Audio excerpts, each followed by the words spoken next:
শেষ হবে, আমরা নিজ দায়িত্বে চলে যাব। আমরা কোনো আইন শৃঙ্খলার বিভিন্ন কোনো কিছু হাতে দেবো না। সেজন্য সবাইকে ধন্যবাদ জানিয়ে আমি আমার কথা শেষ করছি।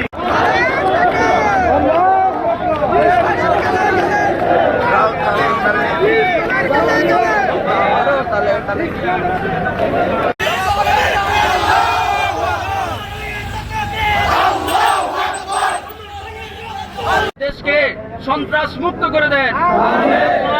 আমাদের এই দেশকে ভারতের দালালি থেকে হেফাজত করেন।